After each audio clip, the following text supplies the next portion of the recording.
Tonight on NewsWatch, the problems with overhauling health care. A look at the issues Obamacare has been facing these last few weeks. Plus, fighting against religious discrimination in the U.S. military. CBN News has the story of one Air Force sergeant who is not backing down. And a look at the rise in antibiotic-resistant illnesses. All this and more tonight on NewsWatch. Good evening, everyone. I'm Mark Martin. Republicans are beginning to challenge the Obama administration for widespread problems in the rollout of Obamacare. It's a shift in strategy after weeks of playing defense during the government shutdown. And as Lori Johnson explains in tonight's top story, there are multiple concerns. Since sign-ups for Obamacare opened on October the 1st, some Americans have successfully registered, but many have encountered technical glitches.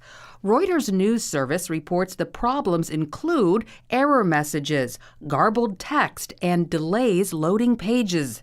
Add to that the general confusion about requirements and rules, and many Americans find themselves floundering.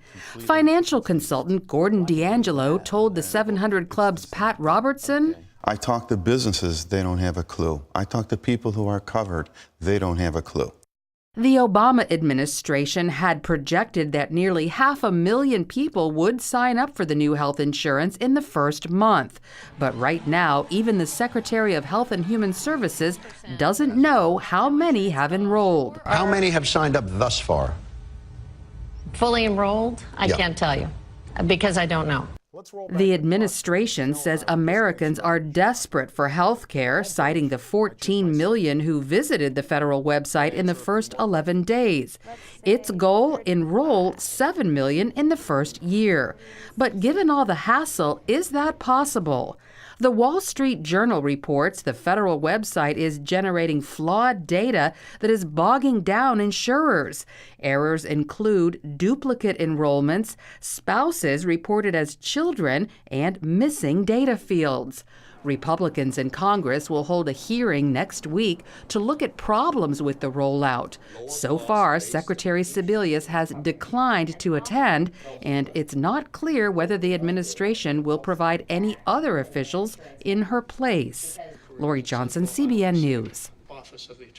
Anna Higgins is the director of the Center for Human Dignity at the Family Research Council, and she joins us now from Washington with more. Anna, people who want to sign up for the exchanges have not been able to because they haven't been able to access the website. After the first week, only about 50,000 people had signed up. What happens if it continues at that anemic rate in the coming months? Yeah, this is a big problem. It's highlighting the disaster that is Obamacare in general. I was listening to an expert on web development, Joshua Schraff, and he explained the whole problem in that the underlying systems for this Obamacare implementation were not ready on any level, but they let it go ahead and be implemented, and it's been really a disaster from the get-go. Nothing has been ready to go. Not many people, like you said, have accessed or signed up for Obamacare. So this is a big problem because you're going to be having the people who are most motivated to get health care signing up. Those are sick people, and healthy people not signing up. So you're not going to be able to pay for the sick people without the healthy people signing up. So this is a big problem for Obamacare implementation.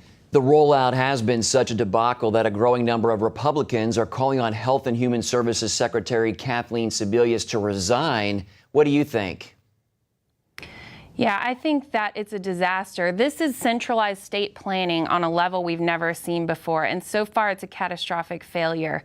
Kathleen Sebelius either didn't understand the implementation of the law or the administration wasn't telling the truth about people being able to keep their health care plans in their own doctors. That's not happening. In New Jersey alone, over 1 million people are in danger of losing their health care plans, and we knew this was going to happen, and this is happening in all the states. People are losing their health care plans, losing their doctors. You know, this is endemic of Obamacare, this failure of the of the website is just the tip of the iceberg. Well, Anna, the Heritage Foundation put out a chart that lists projected monthly premiums under the exchanges. And in Virginia, for example, the estimated premium for a family of 4 is more than $1,900 a month. How can anyone afford to pay those prices? That's a great point. I live in D.C. and I looked up the premiums there and the monthly premiums and the deductibles. It's outrageous. I can't afford to pay them with 2 salaries with my husband and I working. So I'm really not sure how people are going to be able to afford this. I don't know if it's something they didn't think about or it's something that was by design. But, this is going to start hitting people hard. And what people need to do is contact their representatives.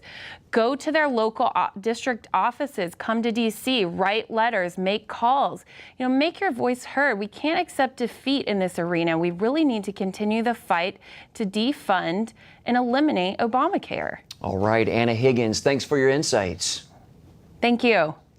The government is up and running again, but another crisis is on the horizon. Critics say Washington has only come up with a short-term fix and that it's done nothing to solve America's long-term problems. Caitlin Burke reports.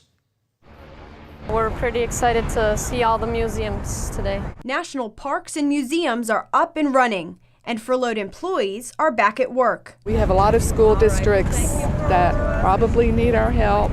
But some lawmakers warn the fiscal crisis isn't over. The spending deal signed into law early Thursday morning is only a temporary fix.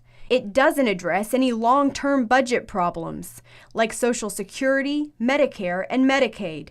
But so far, Congress and the White House have shown no real willingness to address it, which means more government spending and higher deficits in the future. When President Obama took office, the national debt was at $10.6 trillion. Now it's just under $17 trillion. By the time he leaves office in 2017, it will be over $19 trillion. Some in Congress are ready to start balancing the budget.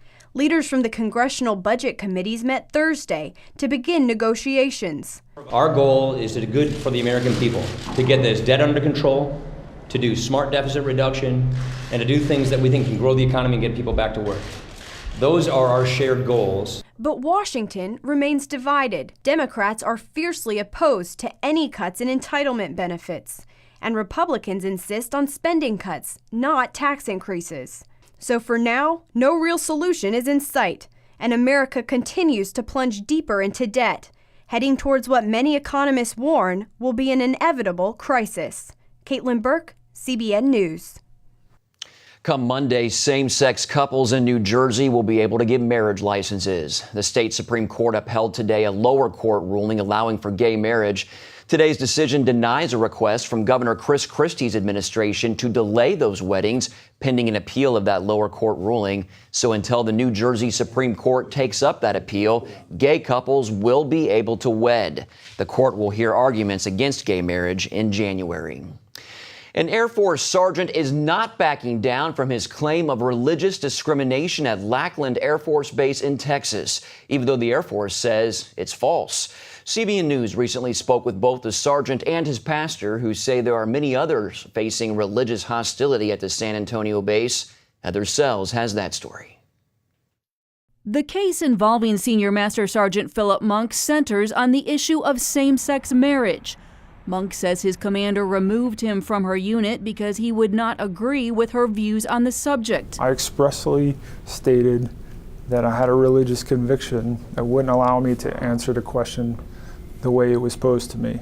The Air Force disagrees. Its investigation shows that it moved Monk to another unit as part of a previously scheduled rotation. A press release explains religion was never discussed between the two. In the end, this case is about command authority, good order and discipline, and civil rights, not religious freedom. I'm very disappointed, okay? Not shocked, but very disappointed. Just days after the investigation's finding, Monk told CBN News that he's not giving up and working on the next step to take. His attorneys say this document proves the Air Force claim is untrue, because it shows that Monk was not scheduled to rotate until the end of September. In reality, Lackland reassigned him 6 weeks earlier. And Sergeant Monk may not be alone. His pastor says there are others at church who work here at the base who are facing similar situations. This was the start of several now that I've heard, people being punished because of a thought or a belief that they possessed, and not because they disobeyed an order or because they act disrespectfully. Pastor Steve Branson serves at Village Parkway Church in San Antonio, right outside of Lackland. He estimates he's ministered to thousands of military families in his 20 years at the church, but he's never encountered problems like he's seen now. It is almost getting to the point now that it's illegal to be a believer in the military. It's not there yet, but it's sure moving that way fast. Branson says several in his church believe they may have to give up their military careers in order to keep their convictions. He's also hearing from military members across the country who say they're inspired by Sergeant Monk. And there are a lot of other believers in the Air Force that are looking for somebody to be strong. The emails are coming in fast and furious, and they're thrilled to see Monk taking a stand. Someone finally has stood up, and it's emboldening them. Branson says he'll continue to support Sergeant Monk and be a voice for those who believe speaking out will end their military careers. Reporting in San Antonio, Heather Sells, CBN News. President Obama has nominated a replacement for former Homeland Security Secretary Janet Napolitano. He's chosen former top Pentagon lawyer J.C. Johnson. Johnson has spent most of his career in national security, dealing with issues like ending the military's don't ask, don't tell policy and escalating the use of drone strikes during the wars in Iraq and Afghanistan. Coming up, how CBN disaster relief teams are working to help those affected by the earthquake in the Philippines. Hello? Is this thing on? Hey, kids, do you love games? And do you love discovering things? Well, do ya? Then you're gonna love this. It's the new free Superbook Kids Bible app. You can play games, watch videos, find answers to your questions, and a whole lot more. The new Superbook Kids Bible app. Free downloads available on iTunes and Google Play now.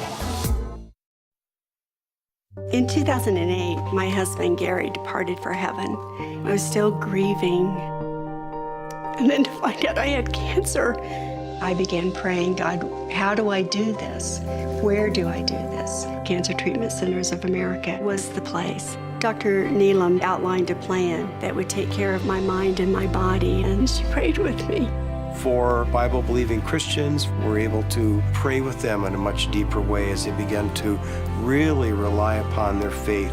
At Cancer Treatment Centers of America, we believe in the power of faith and prayer as indispensable allies in the fight against complex and advanced stage cancer. I'm back in Telluride on the mountain skiing. I feel strong and healthy. Advanced medicine and technology. And I am a survivor. The warm embrace of the Spirit and the power of prayer. These are happy tears. Please go to cancercenter.com/faith. Appointments available now. Cancer Treatment Centers of America. Care that never quits. Jim is 38, mortgage, married, 3 great kids. He wants to protect his family with a $500,000 term life insurance policy. What do you think it'll cost him? $100 a month? 60? 40? Actually, none of the above. Jim can get a $500,000 policy from a highly rated insurer for under $19 a month. His secret?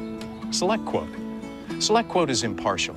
They'll comparison shop the pick of insurance companies like these to give you a choice of your best prices. SelectQuote has great savings on term life for women, too. Jim's wife, Deidre, can get a $500,000 policy for under $16 a month. SelectQuote has helped make term life insurance affordable for hundreds of thousands of people since 1985. How about you? Just call this number or go to SelectQuote.com. SelectQuote. We shop, you save. Australian crews are battling massive wildfires in New South Wales. At least one person is dead and thousands have been evacuated. High temperatures and strong winds gave an early start to this year's fire season. More than 100 fires have burned over 375 square miles of land. 25 of those fires currently are not contained. We are unclear yet as to how many properties have been lost. But it's suspected that by the time we finish counting, it'll at least be in the hundreds. Many roads and schools are closed, and officials are searching for a number of missing people. At least 172 people have died because of Tuesday's massive earthquake in the Philippines, and that number is expected to rise. The quake was reportedly the strongest in the area in 23 years. CBN disaster relief teams are on the scene to help survivors. Lucille Toulousan brings us the story from the Philippines. More than 1,000 aftershocks have triggered panic once again among residents, causing them to flee their villages that are prone to landslides. Hundreds of homes were destroyed. This man says his house was flattened to the ground, and now he and his family have decided to live with relatives in another town. This collapsed bridge is only one of the many structures that were destroyed by the 7.2 magnitude earthquake.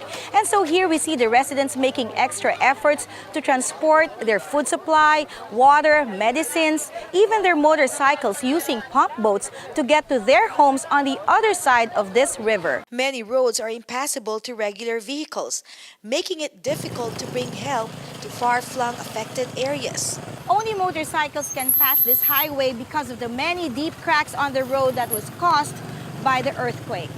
The municipality of Maribojoc is now like a ghost town, with most of its establishments closed. The people here are saddened to lose their centuries-old church. This is what's left of the second oldest Catholic church here in the province of Bohol, the Santa Cruz Parish Church. And the people here believe that underneath these rubble are dead people. Until now, the local government has not made any efforts to retrieve the remains of the casualties. Bohol Governor Edgar Chato welcomes all kinds of help in these trying times. CBN disaster relief teams are moving into place and are starting to set up medical clinics for earthquake victims needing attention in the critical areas. We greatly appreciate all the people, all the groups, CBN included, on all those who have come to help Bohol and extend their support to the province and our people. Lucille Toulousan, CBN News, Bohol, Philippines. For more on CBN's disaster relief efforts and how to find out how you can get involved, visit our website, cbnnews.com. Up next, how some diseases are fighting back against the medicine meant to fight them off.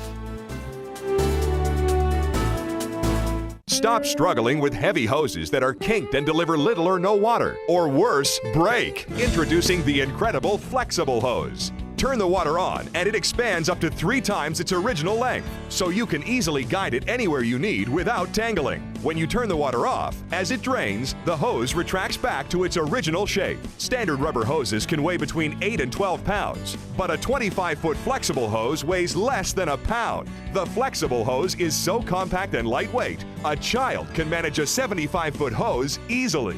The flexible hose will never kink and is guaranteed to take the mess out of watering your lawn and plants. So washing your windows or spraying off your gutters has never been easier. The flexible hose is made of a tough double wall construction that is designed to bend and stretch but never kink. Flexible hose is designed like a fire hose for speed, storage, and strength to last a really long time. Call or visit flexiblehose.com to order the incredible flexible hose for only $19.95. Call right now and we will include a 7-way adjustable spray nozzle free. You can choose a full action spray, a gentle mist, a powerful jet, a vertical mist, flat spray, a cone spray, or a soaker setting. So stop coiling your hose with bulky devices. Flexible hose automatically retracts in seconds and weighs less than 1 pound. In fact, a 75-foot hose easily fits in a small bucket and stores away neatly in a drawer. Flexible hose saves you precious space on boats and is perfectly portable for RVs. But wait, order today and we'll give you a second flexible hose system free. Just pay separate processing and handling. That's 2 flexible hoses and 2 7-way adjustable spray nozzles, a $40 value, all for only $19.95.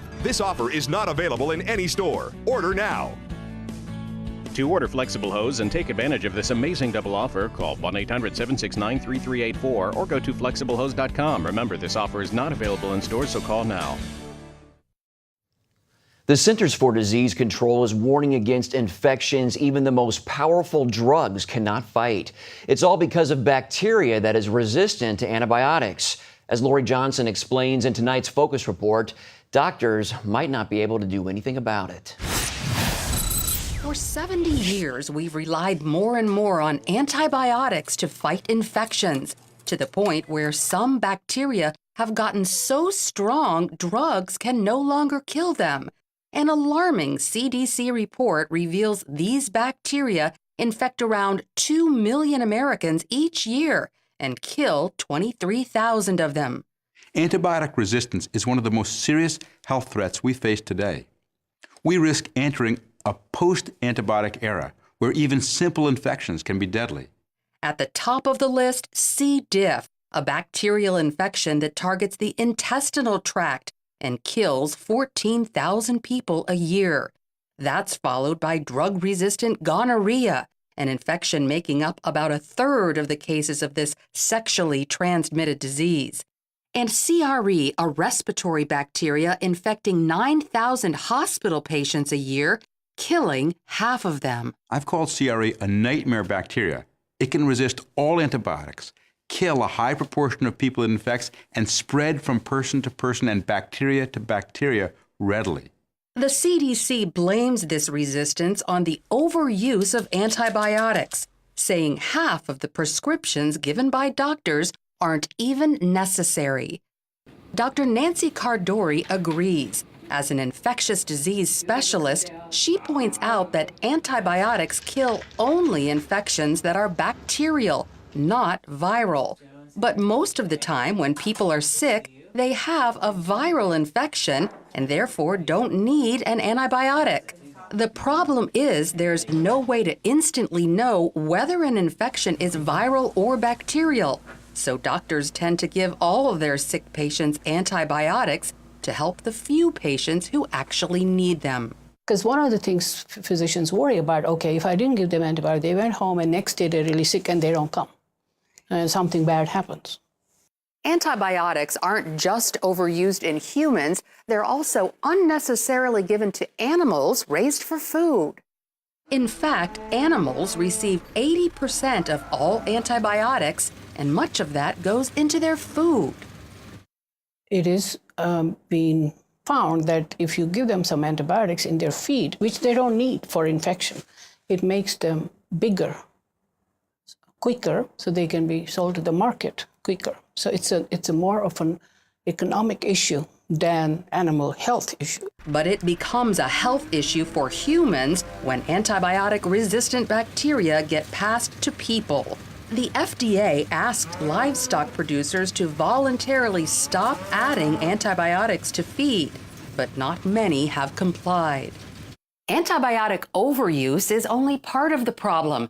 To make matters worse, drug companies aren't developing many new antibiotics to replace the old ones that aren't working anymore. Drug companies need to make a profit, and these days there's not much money in antibiotics. As a result, only 2 new antibiotics have been developed in the last 5 years. So while using antibiotics less and developing new ones helps slow down the spread of drug-resistant infections, we can also better protect ourselves from getting them. Washing hands, avoiding people with infections, and getting a good night's sleep go a long way. Hospitals also need to reduce infection. Check with your state health department to see which hospitals have the lowest infection rate. Dr. Gene Burke heads one of Virginia's top healthcare systems. He says you, the patient, can also help reduce your chance of infection. And every patient should feel totally empowered to say to everybody that walks in the room, have you washed your hands? Would you mind doing it now? Many hospital infections strike at contact points where devices go into your body. So the sooner they're out, the better. Talk to your care team and basically try to help them know that you expect to have the fewest number of things put into you that's necessary, and that you would like them every single day, if you have a catheter or an IV in, to answer the question, is it still necessary today? Every single day, ask and answer that question. While antibiotic-resistant bacterial infections pose a critical health threat, the trend can be reversed. There are 4 things we have to do to protect antibiotics. First, prevent infections and the spread of drug-resistant bacteria. Second, use antibiotics much more responsibly.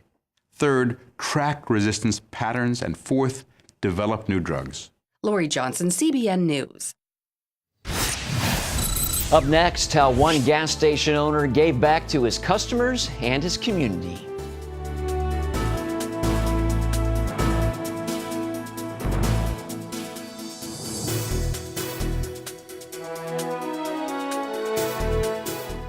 Attention sleep apnea patients. Are you tired of the expense and hassle of getting your CPAP and BiPAP supplies? Are you fed up with dealing with ill-fitting, leaking, or worn-out masks and straps? Are you worried about the effects that unsanitary tubes, cushions, and filters have on your health?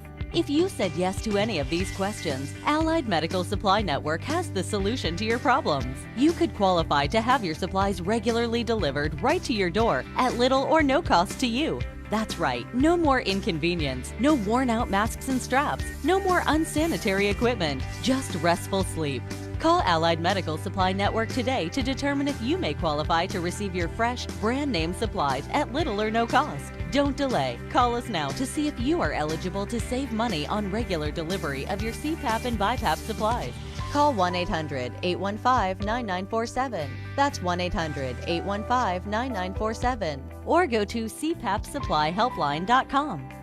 Announcing an important breakthrough in healthcare that can benefit everyone. If you or anyone you love needs affordable health insurance, regardless of a pre-existing medical condition, call Quick Insurance 123 today and get the immediate relief you deserve. Quick Insurance 123 was created to provide affordable health insurance to all uninsured Americans, with or without pre-existing conditions. This is not a discount card. This is a real insurance program that lets you choose from many affordable health plans, with access to doctors, hospitals, emergency services, and more. So call the number on your screen now and get the health coverage you need just for calling. As a special bonus, we'll send you a free prescription savings card that could save you up to 85% on your prescriptions. That's right, you could save up to 85% on your prescriptions just for calling. Call Quick Insurance 123 to find out how you can get affordable health insurance and receive your free prescription savings card just for calling. Don't wait.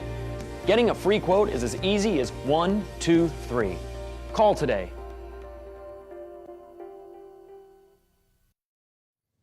Finally tonight, although the cost of gas has come down a little recently, the price at the pump will still set you back. That's why one California gas station owner decided to offer a little relief for his customers. For an entire day, Nakhtar Chandy only charged $2.39 a gallon. Needless to say, drivers were lining up to take advantage of the deal. It got so crazy, Chandy had to shut the station down until traffic cleared out. The gas is $2.39 today. I'm so excited. Oh, I can have lunch now. The owner says he lowered the prices simply to give back to the community. Wow, that's great. I'd pay $2.39 for a gallon, and I know you would as well. Well, that's all for this edition of NewsWatch. Remember, you can email us your comments and questions at newswatch@cbn.com. Hope you'll join us next time. Have a great weekend.